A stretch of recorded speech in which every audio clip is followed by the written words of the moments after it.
जो लोग कुछ ऐसी बातें करते हैं, हमारे लड़ाई को, संघर्ष को कमजोर भी कर रहे हैं कहीं न कहीं से, कुछ उसको उपहास का विषय भी बनाते हैं, तो ऐसा उनको नहीं करना चाहिए। ये समस्या है और हम इससे निजात निकालने में हम सक्षम भी हैं। हम जान रहे हैं कि हमारे साथ गलत हुआ है। कभी कभी क्या होता है, एक आप फिल्म देखे होंगे पंकज कपूर की, मुसद्दी लाल करके है ना। मैं कुछ सेंस ऑफ ह्यूमर में आपको ले जाता हूं, आपको तनाव नहीं लेना है। वो मुसद्दी लाल करके एक फिल्म में है, उसमें एक आदमी है, वो पंकज कपूर, मुझे बहुत अच्छा लगता है। Is a very fine character, और कैरेक्टर रोल में मुझे उसके टक्कर का कैरेक्टर नहीं मिलता, कोई एक्टर नहीं मिलता। तो उस फिल्म में क्या है कि उस आदमी को मृत घोषित कर दिया जाता है और वो आदमी जिंदा है, ठीक है। अब उस जिंदा आदमी को अपना साबित करना पड़ता है विभाग में कि मैं जिंदा हूं, मैं ही मुसद्दी लाल हूं। तो इस बात को समझिए, ये जुड़ा हुआ है वहां से कि एक जिंदा आदमी जिसको कागज में मृत घोषित कर दिया गया है वो प्रत्यक्ष है, जबकि उसके कुछ ना कुछ तो सोशल एक्सपोजर होंगे, परिवार होगा, समाज होगा, उसके ऑफिस के लोग भी हैं, लेकिन उसको भी लीगली अपने आप को प्रूफ करना है कि it is myself, I am not dead, I am living one, है ना। तो one has to also you can say clarify that he is live और ही इज डेड। तो हम सही, ही इज ट्रू, हम अगर सही भी हैं और हमको कोर्ट ने गलत कह दिया है तो उसके लिए भी हमें एक विधिक प्रक्रिया से गुजरना पड़ता है, और वही हमको करना पड़ रहा है कि 2010 के पहले, 11 के पहले जो भी टीचर हैं वो इसमें नहीं आते हैं। जाहिर बहुत कॉमन सेंस की बात है कि जब हम भर्ती हुए तो RT8 का नाम ही कहीं नहीं था, तो हम कैसे उसमें आएंगे। तो सही भी अगर आप हैं तो you have to get through the all possible legal procedure to prove yourself that you are right, है ना। तो आपको वो जो प्रोसीजर है उससे तो होके गुजरना ही पड़ेगा। आप भले ही आप सही हो, लेकिन अब तो हमको भी साबित करना है कि भाई हम सही हैं। हाँ, विजय जरूर आएगी भैया। आंध्र प्रदेश में सरकार टेट निर्भरता में छूट देती है, इस पर हाँ छूट जो दे रही है। अब इसमें देखिए क्या है कि जब आपको उसने ऑप्शन दिया है आंध्र प्रदेश सरकार ने कि आप बैठ सकते हैं, तो उसमें छूट दे, लेकिन ये एनसीटी का काम है। समवर्ती सूची में राज्यों को अधिकार है कि वो अपने यहाँ शिक्षकों के लिए वो बना सकती है। लेकिन आप यहां पे मैं आपको बताना चाहूंगा, तमिलनाडु और महाराष्ट्र जो पदोन्नति और अल्पसंख्यक विद्यालयों के आरक्षण के लिए वहां गए थे सुप्रीम कोर्ट में, और उनके आदेश से पूरे भारत में मामला जनरलाइज हो गया, ठीक है। अब यहीं से बात समझिए मेरी कि only 2 states has impacted all over the India, और ये केस भी अलग था। The nature of the case was totally different. It was not on the matter of the qualifying for the TET examination. It is a matter of that whether the teacher in minority school can have TET qualification or not. And in Tamil Nadu, it has been given that the teacher pursuing for the promotion must have TET or not. दो चीजें थी कि उनको TET चाहिए कि नहीं promotion में, या अल्पसंख्यक विद्यालयों में आरक्षण के लिए टेट की वहां पे मतलब भर्ती के लिए वो टेट की आवश्यकता है कि नहीं। तो जब 2 स्टेट्स के बिल्कुल डिफरेंट नेचर के केस ने पूरे भारत के 2010 के पहले के सर्विस वालों को प्रभावित कर दिया है, तो आंध्र प्रदेश सरकार ने गाइडलाइन जारी की है, एक शिथिलता दी है। इससे हमारा केस कहीं कमजोर नहीं हुआ। 2 राज्यों ने 28 राज्यों को प्रभावित किया है। अब 28 राज्य जा रहे हैं लड़ने के लिए, एक राज्य नहीं, सारे 25 लाख टीचर जा रहे हैं। 1 करोड़ टीचर सरकारी गैर सरकारी जा रहे हैं, पूरा 10 करोड़ का परिवार जा रहा है, 1 करोड़ का, है ना, 10 करोड़ का अगर हम जोड़ेंगे तो, अगर एक परिवार में 10 लोग हैं तो इतनी बड़ी चीजों को कोर्ट डिसाइड कैसे कर सकता है। तो इस पे आप मजे कि वहां ठीक है, वहां पे मैंने बताया ना, आंध्र प्रदेश सरकार अपना पल्ला ये सोच रही है कि कहीं ऐसा ना हो कि ये डिसीजन सस्टेन कर जाए और हमको यही टीचर जाके कोर्ट में कह दें कि आपने ऑर्डर दिया था सुप्रीम कोर्ट जज साहब, और आपने इसमें 2 साल का जो समय दिया था, इसमें इन्होंने कोई नोटिफिकेशन नहीं। ये ऐसा भी नहीं है। अगर ऐसा रहता तो और भी स्टेट्स में वो नोटिफिकेशन जारी होता। ये रेयर ऑफ द रेस्ट मामला है कि उन्होंने दे दिया, एलिजिबिलिटी में छूट दे दी, लेकिन इसका भी अधिकार एनसीटीई को है। एनसीटी एक अर्हता नियंत्रण बॉडी है, वही क्लियर करती है। अभी हम लोग चले जाएंगे तो उसमें किसी भी स्टेट को वर्डिक्ट आने के पहले तक किसी भी तरीके की शिथिलता या कोई भी एलिजिबिलिटी क्राइटेरिया देने का अधिकार नहीं है। जहां समवर्ती सूची में केंद्र और राज्य सरकारें क्लैश करती हैं, वहां पर केंद्र सुपीरियरिटी मानी जाती है। तो जब हमारे केंद्र सरकार तैयार है, आप बिल्कुल निगेटिव मत कह सकते हैं, नहीं कोई ऐसा स्टेटमेंट नहीं आया अभी। एनसीटी ने भी यही कहा है कि अभी विधिक प्रक्रिया है, स्पष्टीकरण देने की अनुमति नहीं है ना। तो हम यही मानते हैं, टेट का फॉर्म नहीं भरना है भाई, अभी टेट का फॉर्म अभी मत भरिए।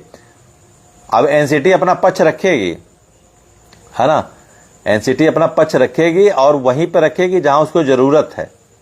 ठीक है, मैंने ये कहा था ना कि ऐसे आपको किसी आरटीआई में वो नहीं बताएगा। अच्छा, वो 5 सवालों पे तो उन्होंने गोलमोल जवाब दिया है। मान लीजिए 5वां सवाल हमारे लिए था, 2009 के पहले के टीचरों के लिए था, ठीक है, लेकिन जो 4 सवाल थे वो 4 सवाल में यही था ना कि आरटीएट कब लागू हुआ, आरटीएट की न, उन्होंने गोलमोल ही जवाब दिया, बहुत वैसा ही दिया है, न निगेटिव न पॉजिटिव। तो चीजें जब कोर्ट में लंबित होती हैं, अभी एक वहां का मामला आया है, पश्चिम ने उत्तर प्रदेश का ही था, कोई विज्ञापित पद थे जिसमें चतुर्थ श्रेणी कर्मचारी के, तो उसमें विज्ञापन में लिखा था पदों की संख्या घट बढ़ सकती है अंतिम समय में। तो उसमें 8 साल की नौकरी के बाद उन चतुर्थ संवर्ग के कर्मचारियों को निकाल दिया गया। तो वो गए हाई कोर्ट ने भी उनको निकाल दिया। फिर सुप्रीम कोर्ट में जब गए, सुप्रीम कोर्ट ने जब पूरे उसका एक्सप्लेनेशन हुआ तो उनके जो, अब देखिए वही मेन चीज है विज्ञापन, वहां पे जब विज्ञापन को उन्होंने उसकी व्याख्या की तो विज्ञापन में लिखा था कि पदों की संख्या घट बढ़ सकती है। तो सुप्रीम कोर्ट ने यही कहा कि पदों की संख्या जब घट बढ़ सकती है तो आपके पास प्रतिष्ठा सूची भी होगी, जब बढ़ सकती है तो प्रतिष्ठा सूची होनी चाहिए। तो अगर आप इनको प्रतिष्ठा सूची में रखते हैं तभी आपको इनको लेना पड़ेगा। तो सबसे बड़ा तो चार्टर हमारा विज्ञापन एडवर्टीजमेंट होता है ना, तो उनको रखना पड़ा। वो सभी लोग बहाल हो गए 8 साल से। तो हम तो 25 साल 20 साल 30 साल की सेवा किए हैं। बस समय ये है कि हमको बस सही है लेकिन सही साबित करना पड़ रहा है। ये जो हमारा समय तनाव में बीत रहा है यही हमारा नुकसान है, और कोई नुकसान नहीं होने वाला है, बिल्कुल निश्चिंत रहिए। जो हमारा समय ये एक एंटिसिपेशन में जा रहा है, the time we have been surpassing for the anticipation for the distraction, है ना, वो जो है वो हमारा नुकसान है एक्चुअल में, और कोई नुकसान कुछ नहीं होने वाला है। आप किसी भी तरीके की पैनिक स्थिति में मत जाइए, है ना। हम सारे, धर्मेंद्र प्रधान जी से आप लोग कई बार पूछते हैं कि मुलाकात हुई। हमारे जो राष्ट्रीय महासचिव है कमलाकांत त्रिपाठी जी, वो मिले हैं, उनके घर गए हैं, घर पे मुलाकात हुई है। और वो इस समय बिहार चुनाव सेंट्रल गवर्नमेंट के लिए आप जान ही रहे हैं बहुत इंपॉर्टेंट है ना। तो वहां पर लगे हैं, 14 नवंबर के बाद वो भी मिलेंगे। मिलने का मतलब मिल चुके हैं, लेकिन आपके लिए कोई कंक्रीट, जो कहते हैं ना, एक कंक्रीट स्टेटमेंट आएगा 14 नवंबर के बाद। और नवंबर लास्ट में पूरी संभावना है, भाई कोर्ट है, थोड़ी सी चीजें होती हैं जिसमें हम बहुत ज्यादा वो नहीं कर सकते, लेकिन संभावना ये है कि अगर कुछ भी इधर उधर नहीं हुआ तो रिव्यू के लिए वो ओपन कोर्ट में सुनवाई भी संभावित है। और धर्मेंद्र प्रधान जी अगर नहीं होते तो वो शुभेंदु अधिकारी जी से या हमारी आदरणीय सांसद सीमा द्विवेदी जी से पॉजिटिव बात क्यों करते हैं ना। तो वो लोग के लिए, सबके लिए अलग स्तर का तनाव है। उनके लिए तनाव बिहार का चुनाव है जिसमें उनको अपनी प्रतिष्ठा दांव पे लगी हुई है। हमारे लिए ये है कि हमको भाई राहत मिलनी चाहिए। तो निश्चिंत रहिए, हमारा संगठन अखिल भारतीय स्तर है। वहीं के हमारे राज्य इकाई ने शुभेंदु जी से बात की, उन्होंने बात किया तुरंत फोन पे और सारी चीजें मिली। तो थोड़ा सा पेशेंस हमको रखना पड़ेगा और हमको बिल्कुल डिप्रेशन में नहीं जाना है ना।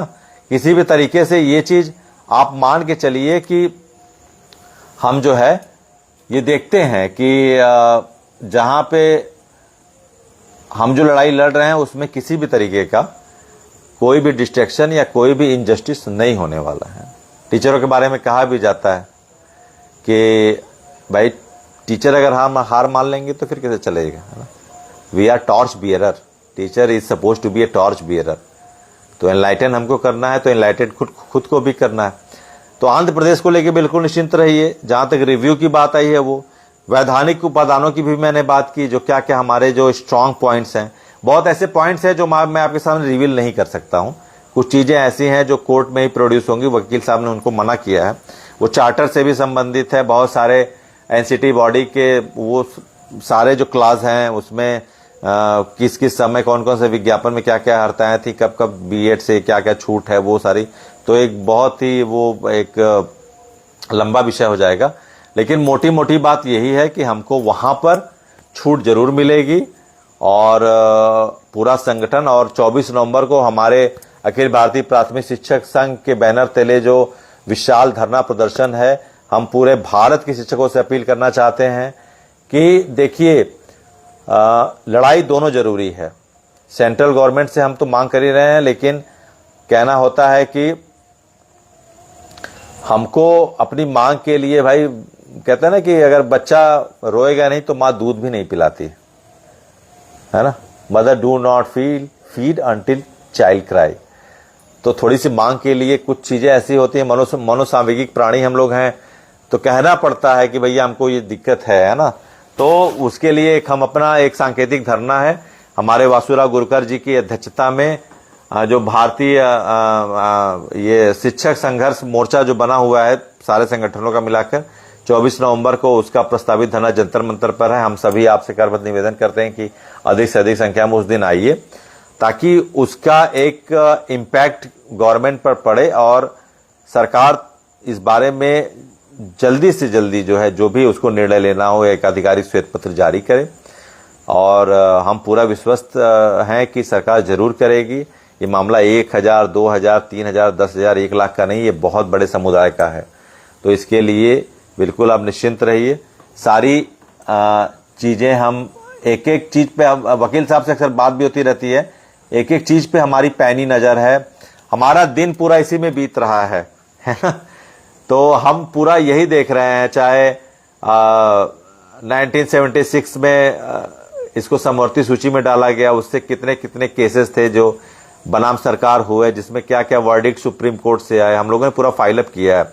उसमें सुप्रीम कोर्ट से क्या है, कौन कौन सी गाइडलाइन आई, हाई कोर्ट से क्या आया, उसके क्या अभिलेख है, एनसीटी बॉडी इनेक्टमेंट 1993 के बाद कौन कौन से जो है कि क्राइटेरिया हुए एलिजिबिलिटी को लेके, है ना, इन्फोर्समेंट क्या क्या है, किस किस से फ्लेक्सिबिलिटी मिली, किस किस चीज से नहीं मिली, कहाँ कहाँ पे वो नोटिफिकेशन से कौन कौन सी भर्तियां हुई, है ना, किन राज्यों में किस तरह से वो एंटरटेन कर रहे हैं परीक्षा। अब इसी टीटी को लेके भी कई जगह पाठ्यक्रम का अंतर है, तो कोई यूनिवर्सल एग्जाम तो होता है, सीटेट का एंटरटेन कर रहे हैं कहीं नहीं कर रहे हैं।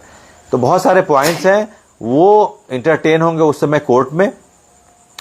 तो आप लोग आंध्र प्रदेश को लेके पैनिक मत होइए, रिव्यू बहुत जल्दी, हमारी सुनवाई हम पूर्ण आशान्वित हैं, जल्दी होगी, ओपन कोर्ट में होगी और फुल फ्लेज हमको उसमें राहत मिलेगी। और राहत नहीं भी मिलती है तो बहुत सारे ऑप्शन हैं उसके आगे। ऐसा नहीं है कि यहाँ पे हमारा the life is going to end, उसके बाद हमारे पास कॉन्स्टिट्यूशन बेंच है, वहां पे वो संवैधानिक चीजों की व्याख्या करेंगे, है ना। कुछ सवाल हैं। यूपी में कोई दिक्कत नहीं है, योगी जी गए ही हैं, हम लोग भी गए हैं। यूपी क्या पूरे भारत में कोई दिक्कत नहीं है ना। और प्रधानमंत्री जी, अमित शाह जी, सभी लोग इस समय बिहार हैं भैया, सभी लोग बिहार हैं, क्योंकि बिहार का चुनाव सेंट्रल गवर्नमेंट के लिए नाक का विषय बना हुआ है। It's a matter of nose, है ना। क्योंकि जो गवर्नमेंट है आप जान ही रहे हैं, तो उसके लिए बिहार कितना इंपॉर्टेंट है, बहुत सारी चीजें खुल के नहीं बताई जाती, लेकिन आप जान रहे हैं कि बिहार इस समय केंद्र सरकार के लिए नाक का विषय बना हुआ है ना। तो बड़ी पीठ को नहीं गया है, रिव्यू में ही है, रिव्यू बहुत जल्दी सुनवाई होगी। 2 नवंबर को उत्तर प्रदेश सरकार डॉक्यूमेंटेशन का जो भी उसका लास्ट डेट है, मेरे ख्याल से कर भी दी है, क्योंकि लास्ट डेट के जाने के लिए। और हमारे देवेंद्र प्रताप सिंह जी ने कहा भी है कि योगी जी से हम बात करके जो अच्छे फेस वैल्यू के यहाँ पे सॉलिसिटर जनरल के साथ साथ जो स्टेट के होते हैं अच्छे फेस वैल्यू के वकील भी वो जाएंगे।